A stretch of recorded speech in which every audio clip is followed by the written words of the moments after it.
요즘 실버타운 광고가 눈에 띄게 많이 보이고 있습니다. 정부가 10년 가까이 막았던 분양형 실버타운을 다시 허용하는 쪽으로 가닥을 잡은 가운데 얼마 전 9년 만에 도입하기로 했다고 합니다. 최고급 시설과 편리한 커뮤니티 시설 등 화려한 광고로 노년의 우리들을 유혹합니다. 광고를 보고 실버타운 입주를 고려하는 사람들이 많아졌습니다. 은퇴 후 행복한 삶을 꿈꾸며 많은 사람들이 선망하는 실버타운. 하지만 실제로 입주해보니 꿈만큼 멋진 곳은 아니었다고 후회하는 목소리도 적지 않습니다. 과연 실버타운은 은퇴 후 행복한 삶을 보장하는 천국일까요? 아니면 지옥일까요? 오늘 영상에서는 한때 로망이었던 실버타운에 들어갔다가 후회와 상처만 남기고 돌아온 분의 사연과 노후의 주거지의 후회 없는 선택을 위한 실질적인 조언을 제공하고자 합니다. 영상 끝까지 시청해 주시고 소중한 분들께도 공유 부탁드립니다. 실버타운에 들어갔다가 계약 기간을 1년여 남겨놓고 다시 고향으로 돌아온 김말순 할머니의 사연은 이렇습니다. 평화로운 아침 김말순 할머니는 마당에 앉아 조용히 보리차를 마십니다. 차 한 모금이 따뜻하게 목을 적셔주었습니다. 그리고 곧 마음속 깊은 곳에서는 여전히 실버타운에서 기억하고 싶지 않은 추억이 떠올랐습니다. 창밖을 내다보며 말순 할머니는 고요한 시골의 풍경을 바라보았습니다. 이제는 다시 고향으로 돌아와 편안한 일상을 보내고 있었지만 실버타운에서 시간은 그녀에게 깊은 상처를 남겼습니다. 70대 중반의 김말순 할머니는 조용한 시골 마을에서 평생을 보낸 후 실버타운으로 이사를 결정했습니다.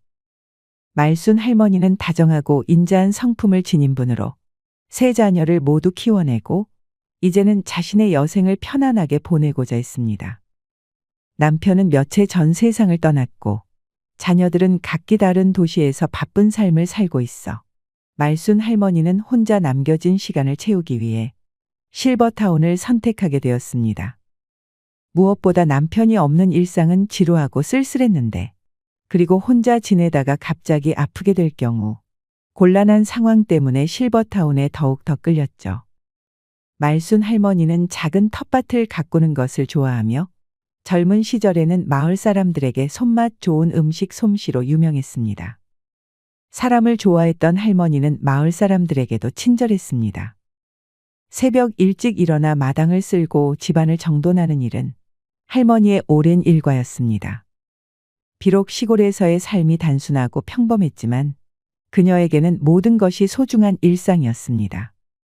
실버타운에 들어가기로 결정한 이유는 무엇보다도 그곳이 제공하는 다양한 편의시설과 안전한 환경 때문이었습니다. 할머니는 실버타운에서 새로운 친구를 사귀고 건강하게 여생을 보내리라 기대에 부풀어 있었습니다. 처음에는 고급스러운 시설과 친절한 직원들 덕분에 할머니의 기대는 현실이 되는 듯 보였습니다.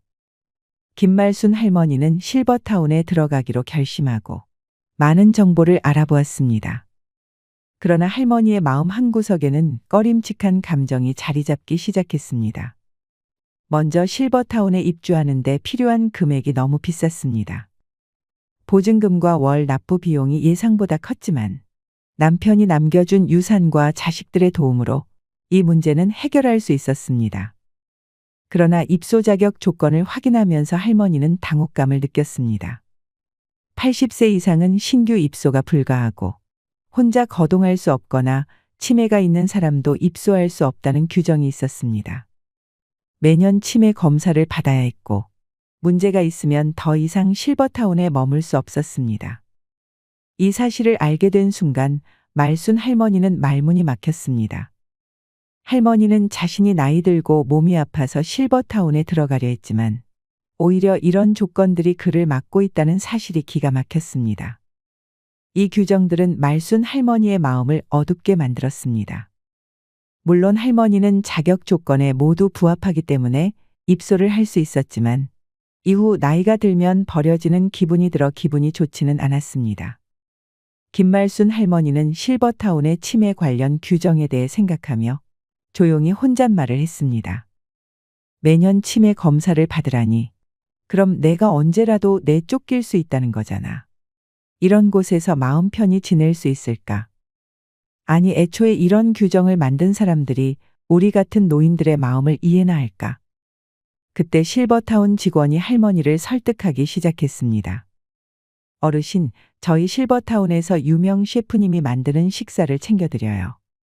또 몸이 불편하시면 바로 진료 받으실 수 있도록 의료진이 상주하고 있습니다. 상담사는 부드러운 미소를 지으며 이어갔습니다. 그리고 어르신 혼자 계시면 심심하잖아요. 저희 실버타운에는 목욕탕과 헬스장, 탁구장, 노래 연습실 등 다양한 시설도 사용하실 수 있어요. 할머니의 눈빛이 조금씩 밝아지자 상담사는 더욱 열정적으로 설명을 계속했습니다. 그리고 저희는 50여 개의 다양한 동아리 활동을 운영하고 있습니다. 할머니께서 관심 있는 분야에 참여하셔서 새로운 친구들을 만나고 함께 활동을 즐기실 수 있습니다. 또한 매주 새로운 문화 체험 시간이 마련되어 있어 다양한 문화를 접하고 풍부한 경험을 쌓으실 수 있습니다. 상담사는 할머니에게 따뜻한 미소를 지으며 말을 맺었습니다. 많은 분들이 이곳에서 만족하셔야 어르신도 이곳에서 행복한 시간을 보내실 수 있을 거라 믿습니다. 우여곡절 끝에 결국 할머니는 실버타운에 입주하기로 했습니다. 치매 검사가 마음에 걸렸지만 상담 직원이 할머니를 끈질기게 설득해 입주하기로 마음먹었습니다. 김말순 할머니는 실버타운에 입주한 첫 달 동안 행복감을 느꼈습니다. 새로운 환경에서의 생활은 할머니에게 신선한 공기처럼 다가왔습니다. 매일 정성껏 준비된 식사를 하고 다양한 시설들을 이용하며 여유로운 시간을 보낼 수 있었습니다. 할머니는 매일 아침 창가에 앉아 따뜻한 차를 마시며 새로운 삶의 활기를 느꼈습니다. 그러나 시간이 흐르면서 할머니는 점점 불편한 점들을 느끼기 시작했습니다.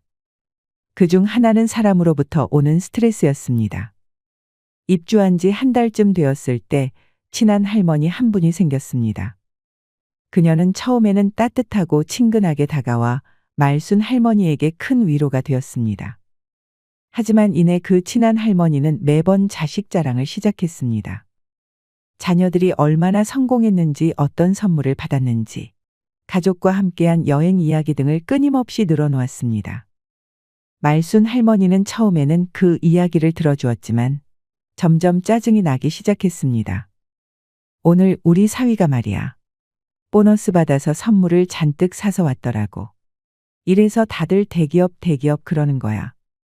말순 할머니는 더 이상 참을 수 없었습니다. 알았으니까 자랑 그만하고 얼른 가봐.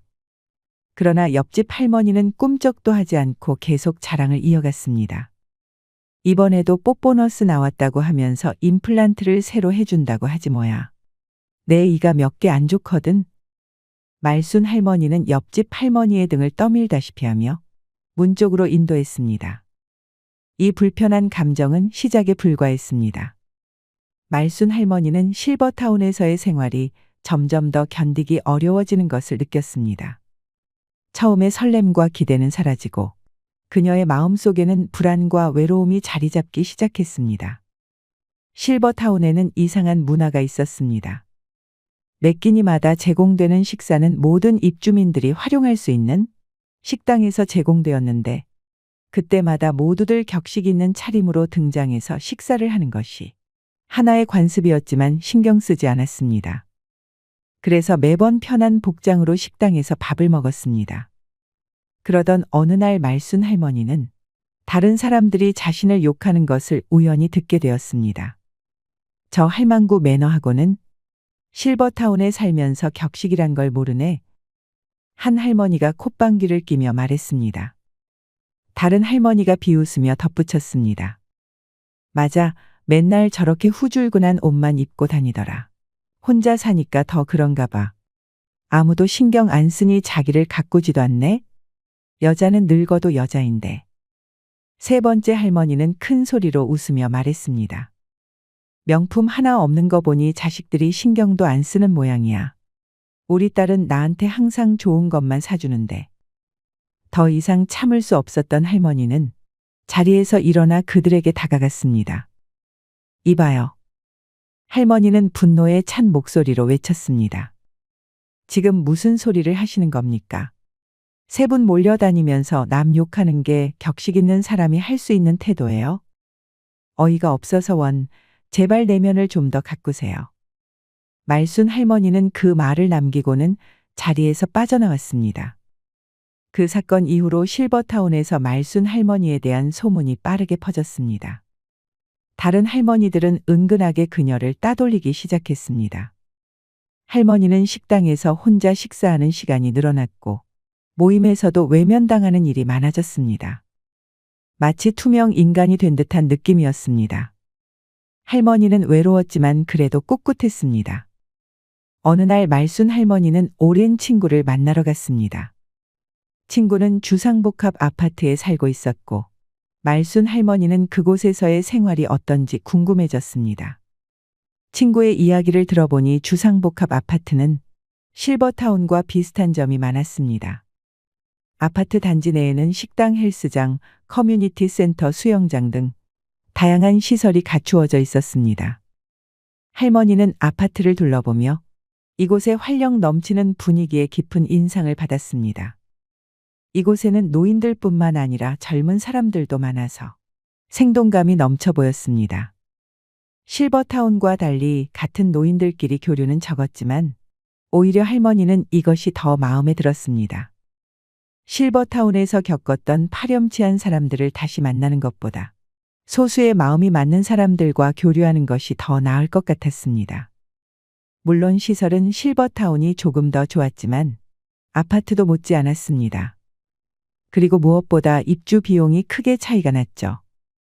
친구와의 식사를 마치고 집에 돌아오는 길에 생각했습니다. 물론 장점도 있었지만 이제는 단점들만 눈에 들어오기 시작했습니다. 실버타운에서 제공하는 셰프의 음식은 처음에는 좋았지만 매번 먹다 보니 질리기 시작했습니다. 노인들을 상대로 한 메뉴라서 음식은 싱거워 맛이 없었고 집밥이 그리웠습니다.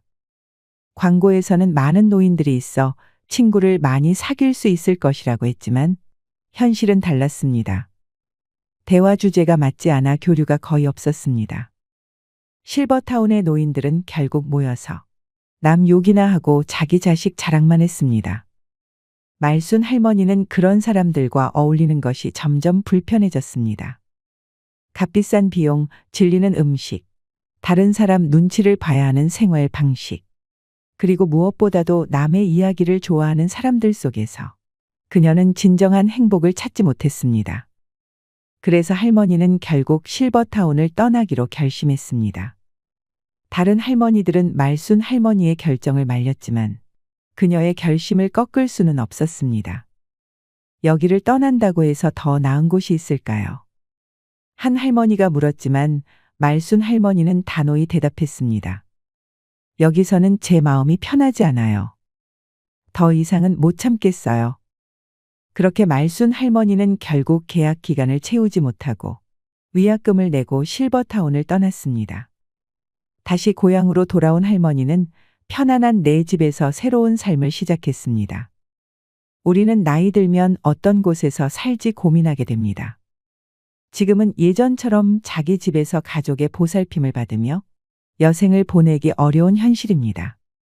많은 노인이 실버타운이나 요양원 같은 노인 주거시설에서 삶의 마지막을 보내다가 병원에서 숨을 거둡니다. 많은 사람들이 그렇겠지만 형편이 닿는다면 제 집처럼 편안한 곳을 선택하고 싶을 것입니다. 실버타운은 일반 양로원과 비교할 때 경제적으로 여유가 있는 노년층이 선택할 수 있는 주거시설을 의미합니다. 24시간 경비 시스템, 최첨단 스마트 홈 시스템, 전용 골프 코스, 스파, 헬스장 등 상상 이상의 혜택을 누릴 수 있습니다. 이는 단순한 물질적인 풍요를 넘어 특별한 삶을 향한 열망을 충족시켜주지요. 하지만 실버타운의 현실은 달랐습니다. 화려함 뒤에는 여러 가지 문제점이 존재합니다. 다음은 실버타운에 같이 입주한 80대 후반 부부의 말로입니다. 실버타운에 살던 80대 후반 노인 부부가 말이다. 젊어서부터 그렇게 부부싸움을 해왔다는데 그날 점심에 남편만 밥을 먹으러 내려왔고 식사 후 혼자서 산보를 하더니만 방에 올라와 보니까 할머니가 욕조 미끄럼 방지 손잡이에 목을 맸지 뭐니. 결혼한 지 60년이 지났는데도 아직 싸울 거리가 남아있으니 기운도 좋다고 사람들마다 욕을 하더라. 우연찮은 기회로 실버타운에서 저녁 식사를 하고 건물을 한 바퀴 돌면서 실버타운에서 일하고 계신 이모님이 들려주신 비극입니다. 실버타운에서 노인들의 문제가 심각하다면서 일주일 전에 이모님 옆방에 입소한 할아버지는 부인이 돌아가시고 스스로 식사와 생활을 건사하지 못하자 자식들이 이 실버타운에 모셨습니다. 들어온 지 일주일 만에 아침을 먹으러 내려오지 않아 직원들이 올라가 보니 옆으로 누운 채로, 그러니까 벽 하나를 사이에 두고 이모님 방 쪽 침대를 향해 누운 채로 돌아가셨답니다. 실버타운을 운영하는 이들이 일상으로 대하는 비극입니다. 그러니까 말이다, 제명을 다하고 간 사람은 벽 하나를 두고 옆에서 죽어도 하나도 안 무서운데 투시는 목을 매든 떠난 사람의 방은 그 앞을 지나가기도 무섭더라. 삶과 죽음을 의연하게 받아들이고 마지막까지 자기 운명을 살아간 사람들이야. 노래하며 춤추며 저승길을 걸어가겠지만 처참한 노년을 살아가는 사람들은 하루하루가 비극일 테지요. 13년 전만 해도 실버타운 입주자들의 평균 연령이 75세였는데 먼저 살던 사람들은 늙고 새로 들어온 사람들은 고령자들 뿐이라 그런지 지금은 평균 연령이 85세랍니다. 식사 후 현관 앞 의자에 앉아 담소를 나누다 한두 시간 지나서 집 안으로 들어가곤 했는데 이젠 노인들이 10분을 못 넘긴다고 합니다. 제가 이모님이랑 실버타운 주위에 만들어진 산책길에서 산보를 하는 동안 추우니까 죄다 들어가 버렸어. 예전에는 이 앞에 잔뜩 앉아들 있었는데라는 말을 거듭하였습니다. 쓸쓸한 표정으로 말이죠. 실버타운에 입소한 한 할머니는 지난번 검사 결과로 약을 바꿔 드시면서 정신이 더 맑아지고 밤이나 낮이나 약에 취해 누워 계시던 모습 대신 요즘에는 하루 종일 침대에 앉아 TV 보고 계신다고 하는데요. 이모님 말에 의하면 90 중반을 넘기면서 할머니가 바뀐 점이 고집이 너무 세졌다고 합니다. 이젠 당신이 하고 싶은 것만 하지 생활 규칙이나 약속은 지독히도 안 지키신다는 말을 덧붙이셨습니다. 그래서 노인분들이 이 할머니를 싫어해서 같이 늙은 마당에 왕따 아닌 왕따를 당하고 있다고 했지요. 직원 입장에서 7시 30분에 아침 식사도 전화를 하고 사람이 올라가서 모셔 내려와야 하니 직원들로는 보통 고달픈 일이 아니랍니다. 하지만 이곳 실버타운 원장님 말씀은 다릅니다. 노인들이 살기에 실버타운은 최고의 천국이라고 합니다. 외로움도 없고 불편할 일도 없다는 것이지요. 누구 말이 맞는 걸까요? 실버타운의 환상과 현실 사이에서 지금도 실버타운 입주를 고민하고 계신 분들이 있으실 거라 생각됩니다. 본인의 성향과 취향을 잘 고려하셔서 판단하셔야 됩니다. 실버타운은 나와 맞지 않는 것 같아라고 생각하시는 분들도 인생의 마지막을 보낼 거주지를 잘 선택하셔야 되는데요. 노후엔 어떤 집에서 살아야 할까? 노년기를 앞두면 누구나 해보는 고민입니다. 여러분은 현재 어떤 집에서 살고 계신가요? 은퇴 이후 넓고 탁 트인 정원에서 반려동물과 뛰노는 한적한 시골 생활 또는 도심 속 문화시설이 가득한 곳에서의 여유로운 도시 생활을 꿈꾸기도 합니다. 이미 그런 집에서 살고 계신 분도 또는 주거지 이동을 고민 중인 분도 계실 텐데요. 실제로 예비 은퇴자 2명 중 1명은 은퇴 이사를 고민한다고 합니다. 한 조사에 따르면 50에서 65세 중장년 2,000명에게 노후의 주거지에 대해 물었더니 지금 집에서 계속 살겠다와 다른 집으로 이사하겠다는 응답이 반반이었습니다. 일반적으로 중년에서 노년으로 넘어가는 시점에는 이사를 한번 간다고 하는데요. 노후에 살기 좋은 집은 따로 있다는 거 아셨나요? 우리는 나이가 들면 자식보다 믿을 건 집밖에 없다고 얘기하기도 합니다. 이처럼 노후의 보금자리는 인생 후반을 행복하게 보내기 위해 간과해서는 안 될 중요한 요소입니다. 노후에 살기 좋은 6가지 집에 대해 알아보겠습니다. 첫 번째, 최소 10평 미만의 집은 피해라. 최소 10평 미만의 집은 피해라입니다. 실제로 60대 이후에는 자녀들을 모두 출가시키고 부부 또는 혼자 사는 시니어들이 많습니다. 이때 무조건 작은 집으로 가야겠다는 생각에 10평 미만의 집을 선택하는 경우도 있는데, 보통 정부에서 지원하는 실버 임대주택의 경우에도 전용 8평, 10평 정도가 많고 오피스텔의 경우에도 10평이 채 안 되는 곳이 많습니다. 하지만 나이가 들면 너무 좁은 집에는 살 수 없습니다. 여기서 좁은 집이라고 하는 것은 10평 미만을 이야기하는 것입니다. 10평이라는 것이 사람이 자기가 원하는 물건을 놓고 정신적 안정감을 추구하기에 최저 조건이며 흔히 말하는 복지적 공간이라고 합니다. 노후의 가장 좋은 주거 형태는 18에서 20평대의 소형 평수이면서 쇼핑, 의료, 취미, 오락, 친교까지 모두 가까운 거리에서 해결할 수 있는 주거 형태가 가장 좋습니다. 두 번째, 복지관 근처로 가라. 복지관 근처로 가라입니다. 우리나라의 집은 학군에 따라서 집값이 결정되는데 반해 초고령 사회인 일본은 복지관 근처 집값이 굉장히 비싸다고 합니다. 복지관 근처에서 많은 노인들이 좋은 서비스를 받기 때문에 복지관 근처에 좋은 집이 많고 집값도 비싸다고 합니다. 나는 아직 복지관 다닐 나이는 아니야 라고 생각하시는 분들이 계실지 모르겠습니다. 하지만 지금이야 근처에 친구들도 있고 아직 왕성하게 일하시는 분들도 계시지만, 나이 들면 들수록 우리가 사는 곳에서 배움과 즐거움을 찾기는 힘든 것이 사실입니다. 그러다 보니 나중에는 어디에서 가장 많은 시간을 보내게 될까요? 바로 복지관입니다. 그 이유는 복지관 안에는 교육과 돌봄이 있습니다. 그뿐만 아니라 먹는 것까지 해결이 됩니다. 좋은 영양사도 있고 밥도 비싸지 않고 거기다가 각종 양질의 교육들이 많습니다. 자원봉사할 것들도 있어 보람도 느낄 수 있습니다. 시설도 굉장히 좋으면서 국가가 끊임없이 지원을 하고 관리까지 하며 전문가가 수시로 와서 교육도 합니다. 나이 들어 이런 집결된 서비스를 받을 수 있는 곳은 복지관 말고 찾기 힘듭니다. 물론 돈이 많은 분들은 어디서 배우든 어디서 먹든 부족함이 없겠지만 우리는 조금 부족할 수 있습니다. 특히 요즘같이 물가가 높을 때는 문 밖을 나가기가 무서울 정도입니다. 무엇을 배워보고 싶어도 돈 걱정부터 앞서게 되는데, 이럴 때 복지관이 대안이 될 수 있습니다.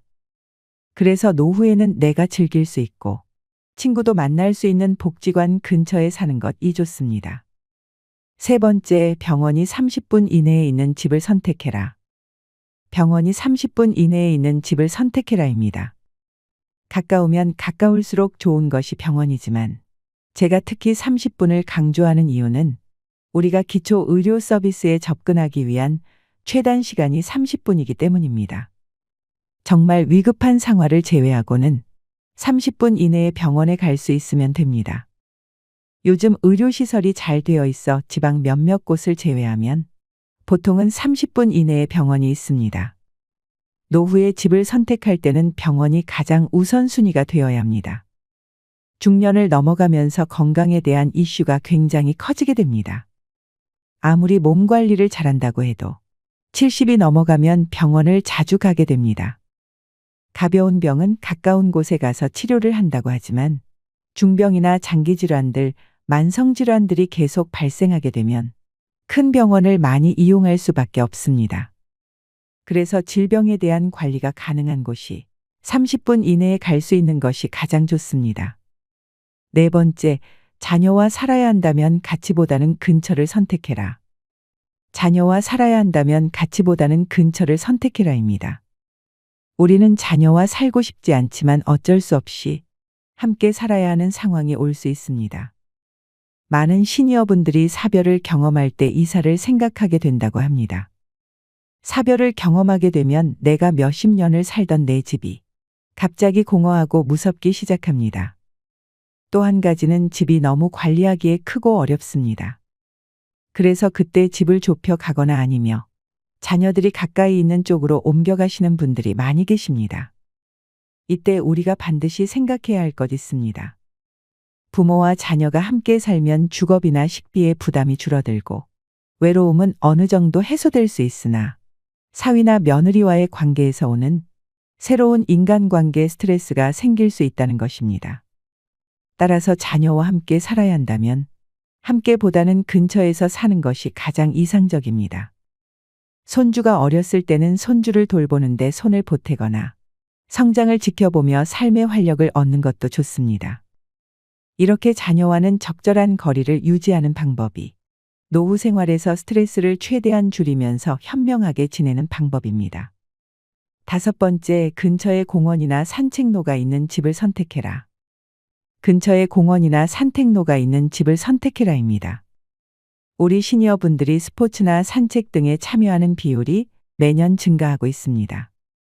노년기에는 늘어난 시간적 여유를 이용하여 산책이나 가볍게 운동을 할 수 있는 공원 또는 산책로가 주변에 있는 주거 환경이 좋습니다.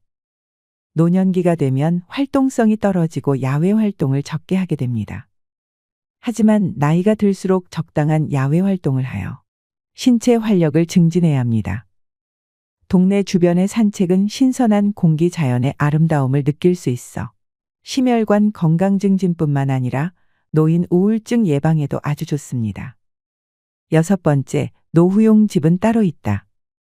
노후용 집은 따로 있다입니다. 우리가 집을 소유하고 있으며 재산세 관리비 같은 여러 가지 유지 비용이 발생됩니다. 신혼이나 2에서 30대에 산 집이라면 30년 이상이 지난 건물이 됩니다. 여기서 반드시 확인하셔야 할 부분이 있습니다. 바로 노후에 내가 이 집을 매매한다면 얼마나 받을 수 있는지 금액을 미리 파악해 두는 것입니다. 내가 거동이 불편해져 돌봄 시설이나 병원에 가야 할 때 그 비용을 집 한 돈으로 충당할 가능성이 크기 때문입니다. 내가 가지고 있는 금융자산이 적으면 자택 매매를 고려하지 않을 수 없게 됩니다. 나이 들어 갑자기 닥칠 수 있는 상황들을 대비하는 것입니다. 그리고 현재 사는 집이 너무 오래되었거나 나에게 너무 크고 관리하기 어렵다면 노후용 집으로 이사하는 것을 권하고 싶습니다. 노후가 되면 다리에 힘이 줄어들기 때문에 너무 크고 넓은 집은 집만 될 뿐입니다. 젊고 아이들과 있을 때는 크고 넓은 집이 좋지만 혼자 혹은 둘일 때는 청소도 힘들 뿐 아니라 잡동사니들이 쌓이기 때문에 작은 집이 좋습니다. 집은 익숙함도 좋지만 그보다는 편리성이 중요합니다. 지하철역이나 마트, 병원 같은 편의시설은 가까울수록 좋고 작은 집이라 해도 부부 각자가 독립적으로 사용할 수 있는 방이 각각 있는 것이 좋습니다. 나중에 정말 나이가 들어서 우리가 수족을 움직일 수 없는 순간이 오게 됩니다. 그때는 우리가 요양병원이나 요양원을 가든지 자식들과 함께하는 순간이 오겠지만 내가 5에서 60세 이후에 이사를 할 때는 나만의 기준과 우선순위를 정하고 내가 살 마지막 집이라는 생각을 가지고 선택하시는 것이 좋습니다. 집이라는 것은 사고 파는 것이 쉽지 않다 보니 다시 돌아오기가 매우 어렵습니다.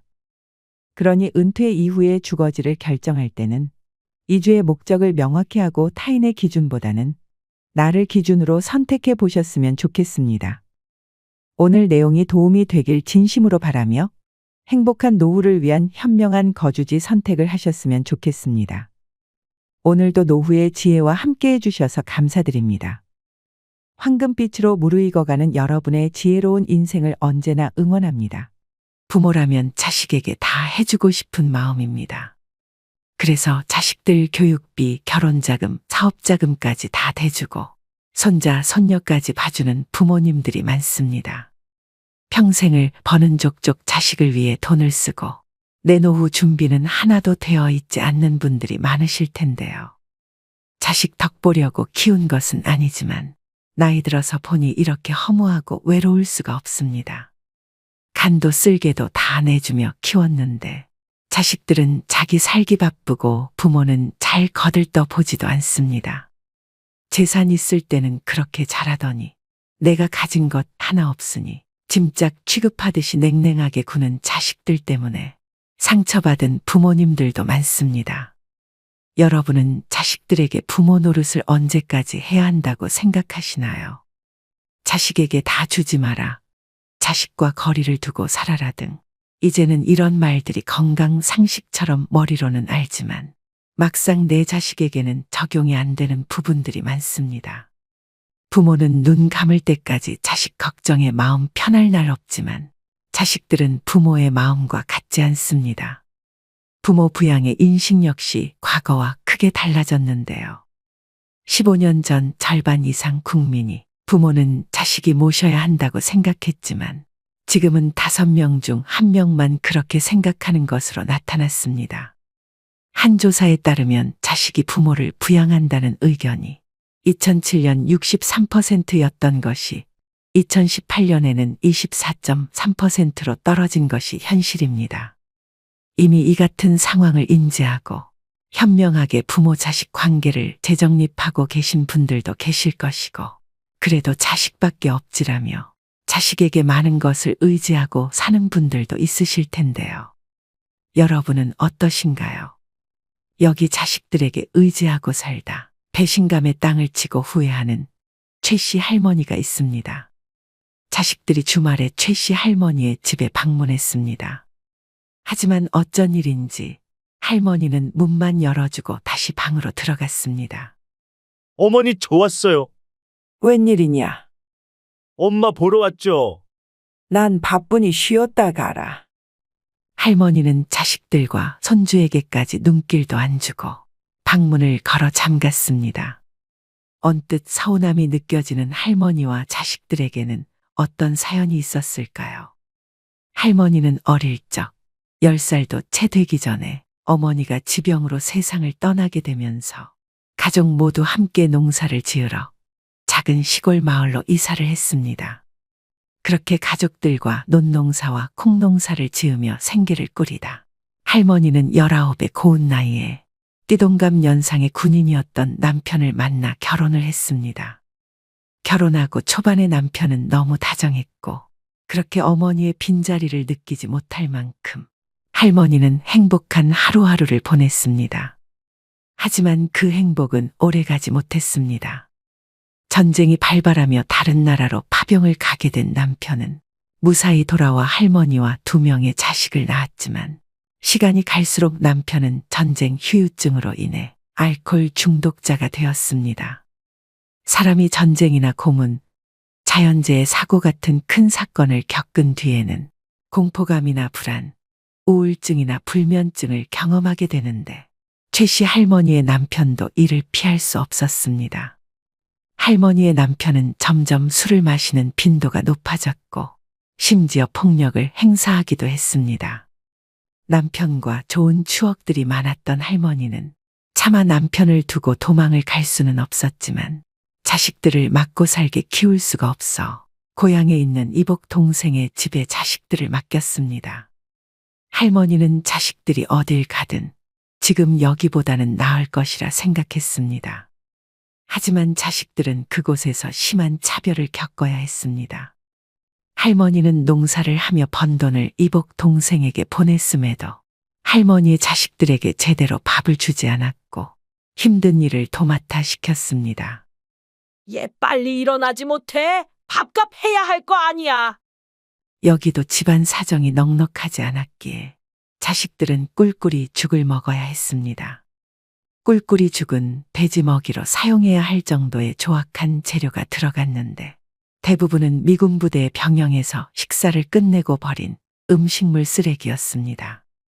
휴전 이후에도 우리나라의 사정이 워낙 궁핍했던 탓에 1970년대 초중반까지 미군 부대 근처 시장이나 골목의 허름한 식당에서 많이 팔았던 것이 꿀꿀이 죽이었습니다. 이렇게 자식들은 부모 곁을 떠나 힘든 어린 시절을 보내야 했습니다. 하지만 남편이 세상을 떠나고 할머니는 다시 자식들을 집으로 오게 할 수 있었습니다. 이때 할머니는 그간 자식들을 스스로 못 키운 것에 많은 죄책감을 느껴 모든 것을 자식을 위해 희생하며 살았습니다. 자식들은 그저 공부만 할 수 있게 집안일도 모두 할머니 스스로 도맡아 하며 자식들이 하고 싶다는 것은 아낌없이 지원해줬습니다. 그렇게 오랜 시간이 지나서 자식들도 모두 결혼을 했습니다. 최 씨 할머니는 그래도 꽤 긴 시간 뒷바라지를 하며 자식들을 출가시키고 마음이 한결 가벼웠습니다. 자식들이 독립을 해도 집에 자주 찾아왔고 자식들이 집에 올 때면 자식들을 위해 이것저것 싸주며 결혼했음에도 챙겨주고 싶은 마음이 가득한 할머니였습니다. 그렇게 가득 챙겨줄 때마다 할머니는 정성스레 쓴 손편지도 같이 건네주었습니다. 며느리도 어찌나 착하던지 집에 올 때마다 엄마 엄마 하며 아주 살갑게 할머니를 대해줬습니다. 엄마, 어디 아픈 데는 없으시죠? 부탁할 거 있으면 언제든 얘기하세요. 그래, 고맙다, 새아가. 며느리는 할머니가 무언가를 줄 때마다 기쁘게 받았고 그 기쁜 모습을 볼 때마다 할머니는 더 챙겨주고 싶었습니다. 그렇게 그날도 어김없이 한가득 음식과 간식을 아들과 며느리 손에 쥐어주었습니다. 그날 할머니는 저녁에 산책을 가려고 하는데 길가에 버려진 간식들을 보았습니다. 저게 뭔가 싶어서 가까이 갔던 할머니는 오전에 자기가 자식에게 주었던 그 간식과 같은 것임을 확인했습니다. 그 간식은 이 주변에 팔았던 간식이기에 누가 저 아까운 것을 버리고 갔나 확인해 봤더니 그 안에는 할머니가 정성스럽게 적었던 손편지가 같이 들어 있었습니다. 그랬습니다. 할머니가 줬던 음식들과 간식들은 대부분 아들과 며느리는 차에 타기 전에 그 동네에 버리고 간 것입니다. 할머니는 실수로 두고 갔다고 생각하고 싶었습니다. 다음에 자식들이 왔을 때 마찬가지로 아들 내외에게 간식들을 잔뜩 챙겨주러 안방에 들어갔던 할머니는 아들과 며느리가 수군대는 소리를 들었습니다. 할머니는 작은 소리에도 잠을 잘 못 주무실 만큼 귀가 예민했고 때문에 며느리의 말을 또렷이 들을 수 있었습니다. 그만 좀 주시라고 해. 이런 거 누가 먹는다고. 저번에 주신 것도 너무 냄새나서 차 타기 전에 바로 버렸잖아. 버리는 것도 다 일이라고. 어떻게 그래? 저렇게 좋아하시는데. 그때 버려진 간식이 실수가 아니었다는 것을 할머니는 그제서야 깨달았습니다. 할머니는 그 자리에서 두 손 한가득 들고 있던 간식들을 내려놓았습니다. 그러고는 다시 거실로 나와서 아이고, 내가 너네 주려고 간식을 사놓는다는 걸 오늘은 깜빡했나 보구나. 나이 드니 기억이 영 가물가물하네. 다음에는 꼭 챙겨주마. 그래, 괜찮아, 엄마. 맞아요. 아직 주신 간식들도 집에 많이 있어요. 라고 말하며 좋아하는 표정을 숨기지 못하는 며느리의 모습을 보며 할머니는 씁쓸했습니다. 그래도 자식 온다고 음식을 만들어서 싸놓았던 도시락을 자식들에게 건네며 이거라도 가져가라고 했습니다. 순간 며느리의 표정은 일그러졌지만 할머니는 애써 무시하며 아들에게 도시락을 건네주었습니다. 아들 부부가 차에 타는 모습을 할머니는 지켜봤습니다. 하지만 얼마 안 가 아들 내외는 마트에서 노란색 비닐봉투를 사고 나왔습니다.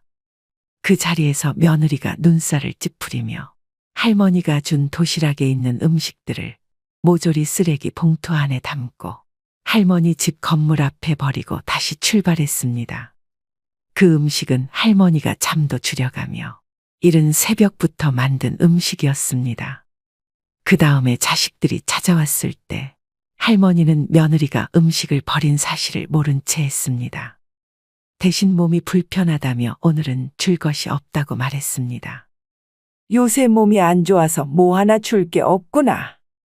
그러자 며느리는 뻔뻔스럽게 답합니다. 어머니, 저번에 해주신 멸치볶음 너무 맛있었는데 서운해요. 할머니는 그런 며느리가 가증스러웠다 한들 관계만 더 나빠지니 그냥 나나 모른 척하고 앞으로 안 챙겨주면 된다고 생각했습니다. 생각해보니 이제껏 집에 올 때면 뭐 하나 챙겨오는 것도 없고 왜 자꾸 집에 오는지도 궁금했습니다. 그렇다고 올 때마다 할머니에게 말을 걸기보다는 자기들끼리 이야기할 때가 많았습니다. 할머니는 며느리가 잠깐 외출한 사이 아들에게 물었습니다. 너네 처가댁에는 자주 가니? 그럼 처가댁에 갈 때면 매일 고급 와인이랑 좋은 거 사다가 포장해서 들고 가. 라고 하며 눈치 없는 아들은 자기가 처갓댁에 얼마나 잘하는지 자기 어머니에게 자랑했습니다.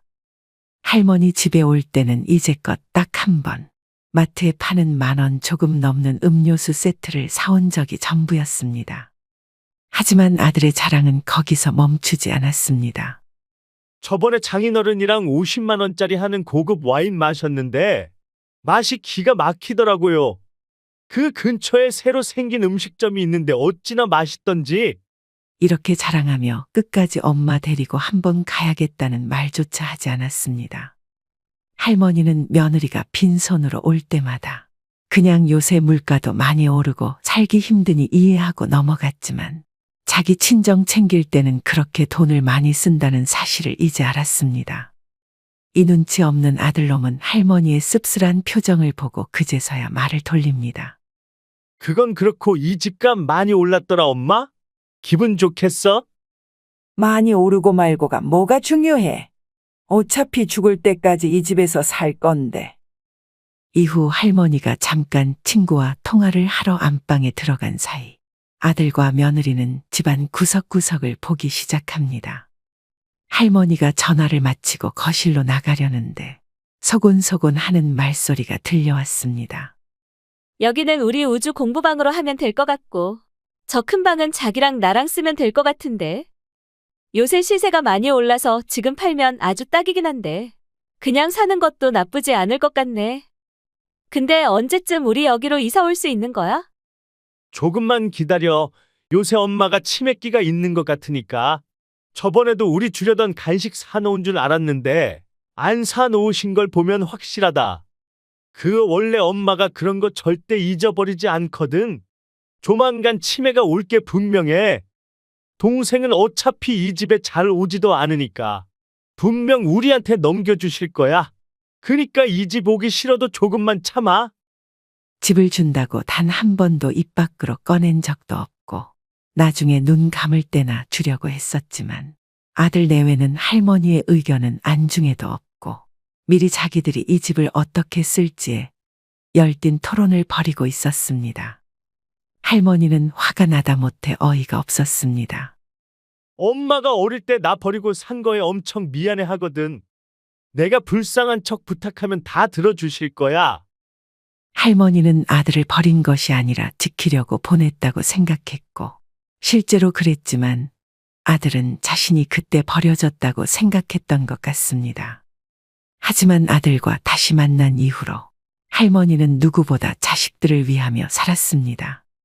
최선을 다해 자식들을 위했기에 할머니는 이번 아들과 며느리의 대화에 크게 실망했습니다. 얼마 후 어버이날이 다가왔습니다. 저녁에는 처가를 가야 한다며 할머니와는 점심 약속을 잡았습니다. 이번에도 매년 갔던 가성비 있는 갈빗집에 들어왔습니다. 자식들 큰돈 쓰지 말라고 항상 이곳이 가장 좋다며 매 여기를 가자고 졸랐던 할머니였습니다. 하지만 오늘은 할머니도 고급진 음식을 먹고 싶었습니다. 할머니는 이 근처 대게집이 새로 생겼으니 그곳으로 가자고 했습니다. 하지만 그곳을 말하자 아들과 며느리는 당황한 기색을 숨기지 못했습니다. 사실 그곳은 저녁에 처갓댁과 함께 가기로 했던 대게집이었던 것이었습니다. 며느리는 손주 핑계를 대며 손주가 해산물을 싫어한다고 말했습니다. 결국 그날도 어김없이 매년 갔던 고깃집으로 들어갔습니다. 할머니는 그래도 오랜만에 딸도 찾아와서 기분이 좋았습니다. 그날은 할머니가 1년 중 유일하게 막걸리를 마시는 날이었습니다. 막걸리를 마시며 그래도 기분이 풀릴 무렵 자식들이 밖에서 이야기하는 소리가 들렸습니다. 할머니는 창가 쪽에 앉았고 그 시간은 대낮이었기 때문에 밖의 소리를 다 들을 수 있었습니다. 이번에는 누가 계산할 거야? 많이 나온 것도 아닌데 오빠가 낼 거야? 나는 저녁에 또 처가 가서 돈 많이 써야 돼. 돈 벌어서 다 처가에 갖다 바치는 거 아니야? 나 좀 봐주라. 눈치 보기 힘들다 나도. 내가 내면 와이프가 노발대발 할 거야. 나도 요새 힘들어. 그리고 엄마 집에 가면서 이것저것 많이 받았을 거 아니야? 엄마가 주는 걸 오죽 좋아해. 너는 집에 오면서 그런 말을 해라. 거기 가는 게 얼마나 귀찮고 힘든 줄 아냐? 할머니는 이렇게 점점 언성을 높이며 싸우는 자식들을 보며 그 자리에서 일어났습니다. 그러고는 고기를 채 반도 먹지 않은 상태에서 뒷주머니에 있는 작은 흰 뭉치에서 돈을 꺼내 계산대로 향했습니다. 그러고는 다시 자식들이 돌아왔고 할머니는 화장실을 간다고 하며 집으로 돌아갔습니다. 아니, 집으로 돌아가면 자식들이 찾아올 게 뻔했기에 근처 공원으로 발걸음을 돌렸습니다. 자식들에게는 취했으니 나 먼저 집으로 들어간다는 문자 한 통을 남기고 공원으로 발걸음을 재촉했습니다. 그날은 공원에 사람도 없고 참으로 조용했습니다. 그 자리에서 들리는 것은 할머니의 숨죽이는 울음소리 뿐이었습니다. 집에 들어갔을 때는 자식들이 들어와 있었습니다. 할머니는 혼자 방에 들어가 조용히 눈물을 다시 한번 삼켰습니다. 그렇게 혼자 방 안에서 울고 있다는 걸 알면서도 거실에서 하하호 TV 보며 웃는 소리가 할머니를 더 비참하게 만들었습니다. 하나같이 계산적인 자식들의 모습을 볼 때마다 차라리 가진 게 없었으면 오히려 속 편할 것 같다는 생각이 들기도 했습니다. 할머니는 이렇게 남보다 가족이 못하다는 느낌이 들 때 그렇게 서글플 수가 없었습니다. 하지만 어릴 때부터 산전수전 다 겪어본 할머니였습니다. 할머니는 그날 다짐했습니다. 더 이상의 부모 노릇은 하지 않고 이제는 오직 자신만을 위해 살아가겠다고 말이죠. 할머니는 이날부터 자식에게 의지하는 것을 포기했습니다. 예전에는 자식들에게 미안해하면서도 이런 부탁 저런 부탁을 했었는데 그렇게 할머니가 부탁할 때면 자식들은 억지로 들어주기 일쑤였습니다. 그런 모습이 보기 싫어서 하고 싶었던 것을 많이 포기했던 할머니였습니다. 하지만 이제 할머니는 스스로 배우기를 시작했습니다. 버스 타는 것부터 택시 잡는 법까지 주변 어르신들 혹은 그냥 지나가는 행인에게 물어보며 실수도 해가며 하나씩 배워갔습니다. 차라리 모르는 사람에게 부탁하는 게 자식들에게 부탁해서 자식들 귀찮아하는 표정을 보는 것보다는 마음이 편했습니다. 집도 주택연금을 받기 위해 정보를 알아보았습니다. 집만큼은 절대 자식들에게 줄 마음이 없었고 어차피 주택연금 받는 법을 자식들에게 물어봤자 자식들은 반대할 것이 뻔했기 때문에 이것도 할머니 스스로가 알아보았습니다. 이렇게 할머니는 혼자 잘 지내는 법을 하나씩 배워가며 자식들이 집에 와도 이제는 문만 열어주고 자기 할 일 하기 바빴습니다. 뭔가 이상함을 느낀 아들과 며느리는 몰래 방으로 들어가 할머니가 집담보로 주택연금을 받으려 한다는 사실을 알게 됐습니다. 그러자 며느리는 화를 참지 못해 할머니에게 다가가 물었습니다. 어머니, 이 집 담보로 주택연금 받으시려고요? 누구 맘대로요? 누구 맘대로라니. 내 집 내 맘대로 하겠다는데 뭐가 문제니? 아니, 저희 이 집 주시려는 거 아니었어요? 제가 이 집을 얼마나 자주 와서 어머니를 모셨는데 어떻게 이래요? 모시긴 뭘 모셔. 내가 준 거 전부 다 버리고. 버릴 거면 너네 집 주변에 버리지. 왜 내 집 주변에 갖다 버리니? 그리고 애초에 니네가 이 집에 뭐 하나라도 제대로 들고 온 적 있니? 너네 친정에는 그렇게 돈 쓰는 거 내가 모를 줄 알았니? 할 말이 없었던 며느리 대신 남편이 와서 엄마에게 화를 냅니다. 엄마, 기억도 가물가물한데 이 집에서 평생 살아서 뭐 하게요? 치매 걸리면 누가 돌봐준다고요? 치매, 내 기억력 아직 멀쩡하다. 아, 저번에 간식, 너네가 하도 주는 거 갖다 버리길래 일부러 거짓말 한 거다. 나 아직 쌩쌩하고 설령 치매 걸린다고 해도 너네한테 돌봐달라고 할 일 죽었다 깨어나도 없으니 그만 썩 나가라. 아들과 며느리는 버텼지만 할머니는 집에 있는 소금을 당장 뿌리기 전에 얼른 나가라고 소리쳤습니다. 처음 보는 할머니의 모습에 겁을 먹은 아들과 며느리는 잽싸게 도망갔습니다. 할머니는 이후 복지센터에 가서 수업도 듣고 집에 있을 때면 화분을 가꾸는 등 자신이 살고 싶었던 삶에 집중했습니다.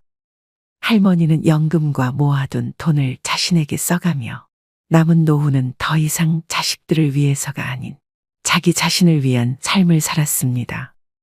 여러분, 최 씨 할머니의 기가 막힌 사연을 듣고 어떤 생각이 드시나요? 요즘에는 많은 사람들이 자식 덕볼 생각하지 말라고 말합니다. 말년에 편할 줄 알았는데 혼자 독수공방하며 키웠건만 대학 졸업 후 결혼하더니 자식들이 엄마 알기를 마당에 똥개 취급합니다 하며 서러움에 우는 분들도 있습니다.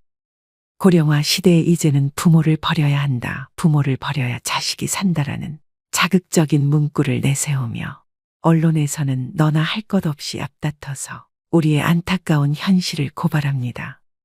보건복지부가 발표한 보고서에 따르면 지난해 노인학대 신고 건수는 무려 1만 6천 건에 달한다고 합니다.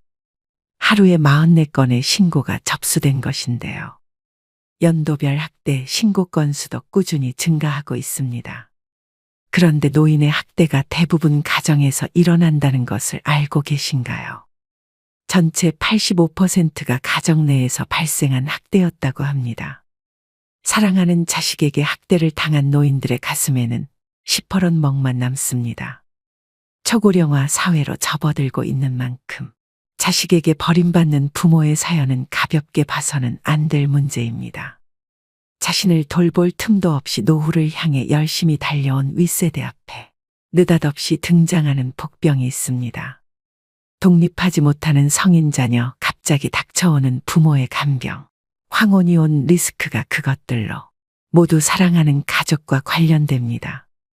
인생의 함정과도 같은 이 위기를 잘 극복하려면 무엇을 준비해야 할까요? 오늘은 부모의 노후를 갉아먹는 자녀 리스크에 관한 이야기를 해볼까 합니다. 부모 품으로 돌아가는 성인 자녀, 이른바 캥거루족이 늘고 고령화되고 있습니다. 연구에 따르면 만 19세에서 49세 성인 남녀 중 30%가 부모와 동거 중입니다. 40대라 해도 미혼자는 50%가 부모와 함께 삽니다. 만원과 비혼 풍조가 퍼지고 취업난과 주거비 부담이 겹치면서 자녀들이 독립하지 못하고 있는 것입니다.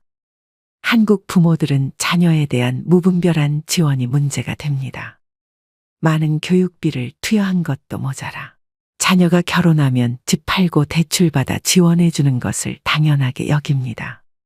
더 심각한 것은 결혼 후에도 사업자금이나 생활비, 교육비 등의 명목으로 손을 벌리는 자녀들이 적지 않다는 점입니다. 이렇게 되면 아무리 노후 계획을 탄탄하게 세웠다 해도 무용지물이 됩니다. 우리 주변에는 자녀들의 등살에 다 쓰고 죽겠다며 선포했던 부모의 노후 계획이 흔들리는 슬픈 이야기들이 넘쳐납니다. 유전유효, 무전무효라거나 미리 재산을 안 주면 시달려서 죽고 찔끔찔끔 주면 쫄려서 죽고 다 주면 굶어 죽는다는 슬픈 우스갯 얘기마저 나도는 상황입니다. 성인 자녀 입에서 노인은 돈 쓸 일도 없지 않느냐라거나 여유 있으면서 왜 안 도와주느냐, 상속 미리 한다고 생각하시라는 말이 나올 정도면 부모 자식 관계는 악화될 대로 악화된 상태입니다. 하지만 평소 자녀 리스크에 대비할 것을 누누이 강조해온 전문가들은 노후 자산을 너무 쉽게 내어주다가는 자칫 부모와 자녀 세대가 함께 무너질 수 있다고 경계합니다. 그렇다면 자녀 리스크를 피하려면 어떻게 해야 할까요? 첫째, 부모의 노후 계획에 대해 자녀들에게 정확히 설명해주고 부모의 노후도 소중하다는 점을 공유해야 합니다. 부모 재산의 소유권은 부모에게 있다는 점도 분명히 해둘 필요가 있습니다. 50대, 60대는 자녀 교육에 올인하는 동시에 부모 봉양 부담도 짊어진 낀 세대입니다. 부모 세대가 80세를 넘어서면 건강이 급격히 악화되고 보살핌이 필요해지는 경우도 생깁니다. 자신의 노후 준비도 안 돼 있건만 기나긴 간병 부담에 맞닥뜨리는 것입니다. 독박 간병의 고통은 겪어보지 않은 사람은 알 수 없습니다. 특히 노인의 정신적 퇴행을 가져오는 치매는 간병하는 사람의 심신을 갉아먹는 재앙에 가깝습니다. 부모님은 내가 모시고 간다. 2013년 한류스타의 아버지가 이런 유서를 남기고 부모님과 함께 세상을 뜬 사건이 일어나 세상을 놀라게 했습니다. 평소 극진한 효자였던 아버지는 연예인인 자녀들을 배려해 혼자 부모 간병 부담을 짊어졌고 우울증에 걸렸을지언정 힘들다는 내색조차 비치지 않았다고 합니다. 오랜 세월 부모님 밥을 떠먹여 드릴 정도로 간병에 몸 바쳐온 효자가 부모를 돌아가시게 한 폐륜아가 돼버린 것입니다. 그들을 사지로 내몬 것은 효도하는 자식이었을까요? 아픈 부모였을까요? 우리는 이런 문제들에 대해 진지하게 고민해야 합니다. 둘째, 자녀에게 경제적 자립심을 갖게 해주고 금융교육을 시키는 것이 명문대 졸업장보다 훨씬 중요합니다. 자녀가 스스로의 힘으로 살아갈 수 있도록 교육해야 한다는 얘기인데 이게 가능하려면 부모 스스로도 자녀에 대한 집착에서 벗어나야 합니다. 특히 저성장 시대에는 여건에 맞게 소비를 조절하고 절약하는 능력이 절실해집니다. 즉, 자녀 리스크를 줄일 수 있는 가장 기본적인 방법은 자녀에게 경제적 자립에 대해서 가르쳐야 한다는 것입니다. 경제적으로 자립하지 못하면 평생 누군가에게 얹혀서 살 수밖에 없는데요. 진정한 경제적 자립이란 주어진 경제적 상황에 자기 자신을 맞춰 넣는 능력을 기르는 것입니다. 자녀에게 결핍에 적응하는 방식을 가르치는 것도 중요합니다. 또 자녀에게 어릴 때부터 투자 교육을 시키는 것도 중요하다고 했습니다. 셋째, 은퇴 노후 전문가들은 목돈은 가능하면 현금 흐름으로 바꾸라고 조언합니다. 노인의 재산을 호시탐탐 노리는 세력은 도처에 있다며 목돈 그 자체가 폭탄 같은 위험물이라고 말합니다. 목돈을 연금이나 배당 수익이 나오는 형태로 묶어놓으면 자녀건 사기꾼이건 그 돈에는 손을 댈 수 없고 노인은 시간을 자신의 편으로 만들 수 있다는 것입니다. 여기 두 노인의 사례가 있습니다. 10억 이상의 현금을 가졌던 A 노인과 해마다 4천만 원 연금을 받는 B 노인의 노후 비교입니다. 두 분 모두 노안으로 10년째 요양시설에서 생활하고 있습니다. 자녀들은 극진히 모시지만 긴 병의 효자는 없는 법이죠. 그런데 A 노인의 자녀들은 시간이 갈수록 어머니가 빨리 돌아가시기를 바라는 반면 B 노인의 자녀들은 오래오래 사시기를 바라더라고 합니다. 왜 그럴까요? 목돈은 주인이 오래 살수록 줄어들지만 연금은 삶을 이어가는 한 따박따박 나오니 오래 살수록 유리하다고 생각하는 것입니다. 참 현실적이면서도 안타까운 얘기가 아닐 수 없습니다. 오늘의 영상 어떠셨나요? 요즘 주변 친구들이나 환갑을 넘은 지인들을 보면 열의 8 정도는 자녀 리스크로 마음고생을 하고 계시는 것 같습니다. 대학을 졸업하고도 아직까지 취직을 못하고 있는 자식, 30이 한참 넘었는데도 아직 결혼을 하지 못하고 있는 자식, 부모가 밀어주어 사업을 시작했는데 시원찮은 자식, 대학을 졸업하고 아직도 경제적인 독립을 하지 못하고 부모 집에 얹혀서 삼시세끼를 먹고 사는 자식, 자식이 자식을 낳으면 그 자식을 부모에게 맡기는 바람에 꼼짝없이 손자 손녀를 돌보느라 감옥 아닌 감옥 생활을 하고 사는 부모들, 본인들은 고정 수입이 끊겼음에도 자식 결혼시킬 때 결혼식장이며 집 마련하는데 경제적인 지원을 해주고 그 이후에는 자식이 자식을 낳으면 또 지원해주고 손자 손녀들이 오는 날이면 용돈도 챙겨주어야 하고 요즘 자식들은 부모가 죽을 때까지 당당하게 AS를 해달라고 주장한다고 하는데요. 왜 그래야 하느냐고 물으면 내가 낳아달라고 했나요? 내가 태어나고 싶어서 세상에 나왔냐고요? 엄마 아빠가 좋아서 나를 만들었으니 끝까지 책임져 주어야 하잖아요.